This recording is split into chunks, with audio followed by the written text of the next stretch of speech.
فلی preventable اور treatable disease ہے.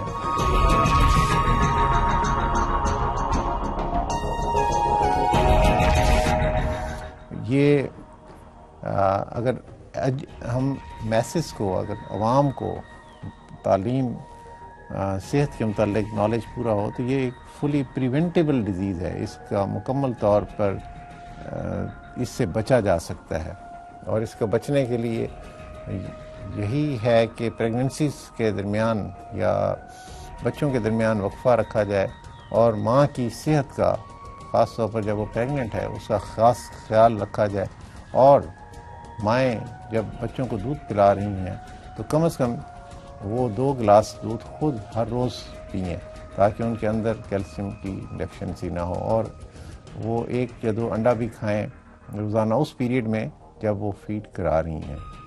عام طور پر یہ دیکھا گیا ہے کہ وہ پتلا ہونے کے لیے خود اپنا سب کچھ بند کر دیتے ہیں، کھانا پینا بالکل کم کر دیتی ہیں، دودھ بالکل نہیں پیتی. اگر آپ نے اپنے آپ کو فٹ رکھنا ہے، اپنے آپ کو ویٹ کم کرنا ہے تو آپ فیٹ کو کم کریں، آپ کاربوہائیڈریٹ کو کم کریں، پروٹین کو کم نہ کریں، ملک کو کم نہ کریں، کیلشیم کو کم نہ کریں، وائٹامن ڈی کو کم نہ کریں. یہ آپ کی صحت کے لیے بہت اسینشیل ہے. آپ ہر چیز چھوڑ دیں، یہ چیزیں نہ چھوڑیں. آپ یہ چیزیں جو کہ باڈی کو ڈی شیپ کرتی ہیں، اس کا ویٹ بڑھاتی ہیں، جیسے آپ چیز ہے یہ نہ لیں، آپ آئلی چیزیں نہ کھائیں، تلی ہوئی چیزیں نہ کھائیں، میٹھی چیزیں بند کریں، کسٹرڈ اور باقی چیزیں، لیکن دودھ پیتے رہیں، اور پروٹین والی ڈائٹ جیسے ایگ ہے اور ملک ہے یہ جاری رکھیں اور پینا. اس سے بیماری سے آپ بچے رہیں گے.